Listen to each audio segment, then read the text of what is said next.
저 솔직히 말씀드릴게요. 어젯밤에 잠을 못 잤거든요. 파워류이장 연설 끝나자마자 핸드폰 켰는데 커뮤니티에 글이 쏟아지는 거예요. 이제 끝이다. 금리 더 올린다. 지금이라도 팔아야 하나. 여러분도 혹시 그 글들을 읽으셨나요? 저도요. 그래서 밤새 공부했습니다. 새벽 2시까지 FRED 데이터 들여다보고 1970년대 스태그플레이션 당시 기업 재무제표 펼쳐놓고 지금이랑 비교했어요. 그런데 흥미로운 게 보이더라고요. 오늘 그걸 여러분한테 다 공유하려고요. 뉴스가 안 알려주는 것, 방송에서 편의상 잘나는 데이터, 그리고 이 시장에서 실제로 살아남는 기업과 망하는 기업의 차이. 딱 한 가지만 기억하셔도 됩니다. 파월의 입술에 베팅하지 마세요. 데이터에 베팅하세요.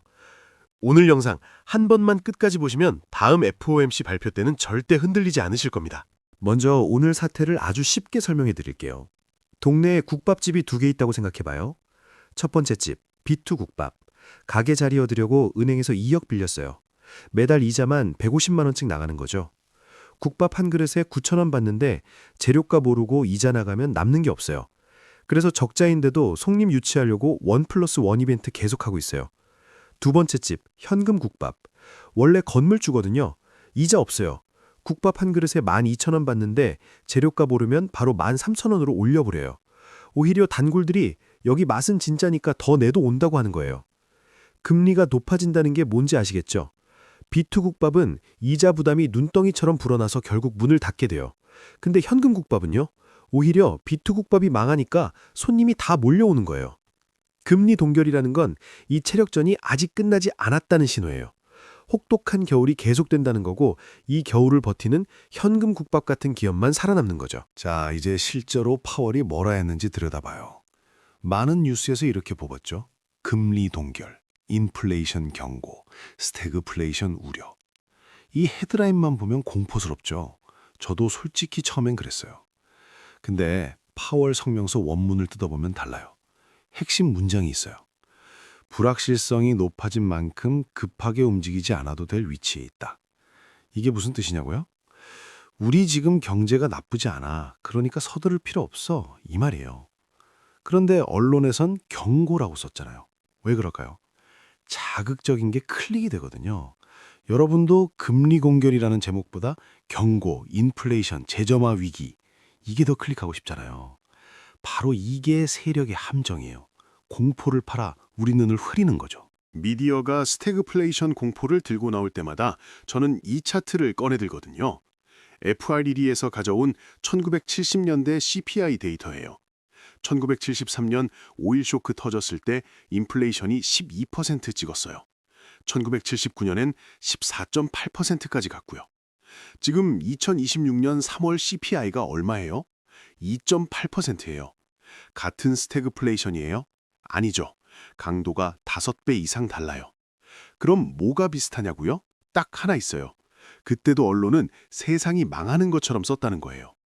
1973년 타임지 표지 아세요? 에너지 위기, 이게 시작이다 라고 썼어요. 근데 그때 S&P 500에 들어간 사람들이 10년 뒤에 어떻게 됐을까요? 4배 이상 올랐어요. 공포 뉴스를 믿고 튄 사람들은 그 수익을 못 챙겼죠. 여기서 중요한 심리 이야기 잠깐 할게요.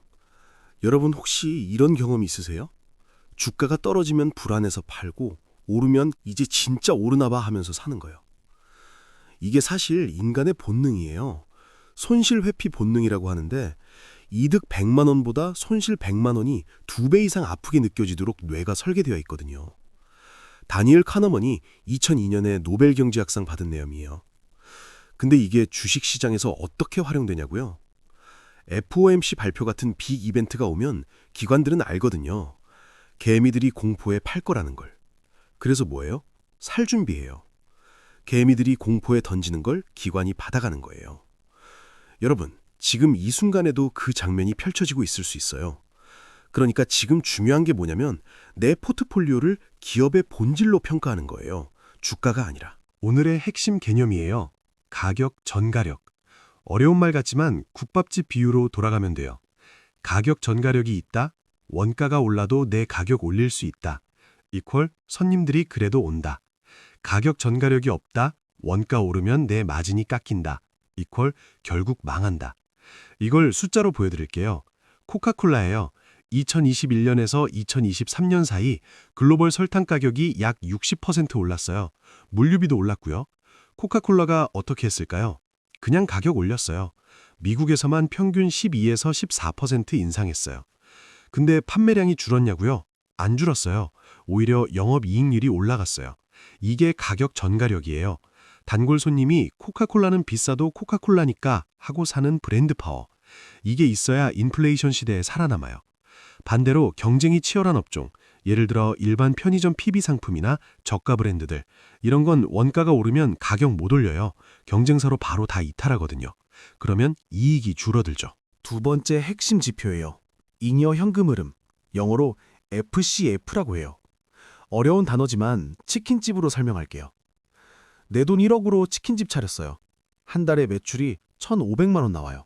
근데 재료비, 알바비, 월세, 배달앱 수수료 다 빼고 나면 손에 남는 게 얼마예요? 그 실제 손에 남는 돈이 잉여 현금 흐름이에요. 이 FCF가 중요한 이유가 뭐냐면 회사가 장사를 잘하고 있는지 가장 솔직하게 보여주는 숫자거든요. 영업이익이나 순이익은 회계 처리에 따라 어느 정도 조정이 가능해요. 실제로는 돈을 못 받았는데 매출로 잡거나 비용을 나눠 처리하거나 하는 방식으로요. 근데 FCF는 속임수가 없어요. 통장에 진짜 들어온 돈이니까. 금리가 높을수록 FCF가 풍부한 기업이 유리한 이유도 여기 있어요. 대출 안 받아도 자체 현금으로 투자하고 자사주 매입하고 배당 주고 할 수 있거든요. 반면 이제 실전이에요. FCF가 적은 기업은 가격 전가력이 투자도 못하고 이자 부담에 FCF가 허덕이게 되죠. 풍부한 기업을 어떻게 찾냐고요? 세 가지 기준으로 스크리닝 하세요. 첫 번째, ROE가 최근 5년 연속 15% 이상인가? ROE가 뭐냐면 내 돈 1억으로 치킨집 차렸을 때 1년에 1,500만 원 남기면 ROE 15%예요. 이 비율이 꾸준히 높은 기업은 그 업종에서 진짜 잘하는 기업이에요. 두 번째, 부채 비율이 100% 이하인가? 부채 비율이 낮을수록 금리 올라가도 이자 부담 덜해요. 이게 B2 국밥과 현금 국밥을 가르는 기준이에요. 세 번째, FCF가 지난 3년 연속 플러스인가? 매년 실제로 돈을 벌고 있냐는 거예요. 이익이 나도 FCF가 마이너스인 기업은 어딘가에서 돈이 새고 있다는 뜻이에요. 이 세 가지를 모두 충족하는 미국 기업을 찾으면 지금 같은 고금리 시대에 비교적 안전한 후보군을 추릴 수 있어요. 지금까지 공부한 내용을 실전으로 옮겨볼게요. 이론만 알면 소용없잖아요.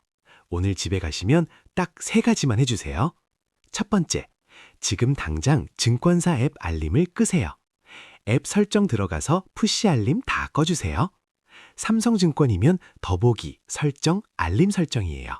키움이면 우측 상단 벨 아이콘 누르면 알림 관리 나와요. 주가 알림은 공포를 자극하는 가장 빠른 통로예요. 보이지 않으면 흔들리지 않아요. 두 번째, 빈 노트를 펴고 이 질문에 답을 써보세요. 내가 이 종목을 처음 산 이유 3가지는 무엇인가? 그리고 이번 FOMC 발표가 그 이유를 훼손했냐고 스스로에게 물어보세요. 만약 훼손하지 않았다면 팔 이유가 없는 거예요. 팔아야 할 이유는 주가가 떨어졌기 때문이 아니라 기업의 본질이 변했을 때예요. 세 번째, 프레드에 접속해서 장기 차트를 보세요. 그리고 기간을 10년으로 늘려보세요. 그러면 지금의 인플레이션이 역사적으로 어느 위치에 있는지 정확히 보여요. 공포는 단기 차트에서 나오고 이성은 장기 차트에서 나와요. 내 포트폴리오에 있는 종목들 지금 이 기준으로 다시 한번 확인해 보세요. 네이버 증권 들어가서 종목 검색하면 종목 분석 탭이 있어요. 거기서 ROE와 부채 비율 확인하세요. ROE가 지속적으로 10% 이상인가? 부채 비율이 100% 이하인가? 그리고 재무제표 탭에서 현금 흐름표를 눌러보세요. 영업활동 현금 흐름이 최근 3년 연속 플러스인지 확인하세요. 이 2가지 확인만 해도 지금 내가 들고 있는 종목이 이 혹독한 겨울을 버틸 수 있는 기업인지 아닌지 감이 오거든요. 만약 내 종목이 2 기준을 다 충족 못한다면 지금 당장 판단을 내릴 필요는 없어요. 다음 분기 실적 발표를 봐도 돼요. 다만 이 기준을 모르고 들고 있는 것과 알고 들고 있는 것은 완전히 다른 투자예요.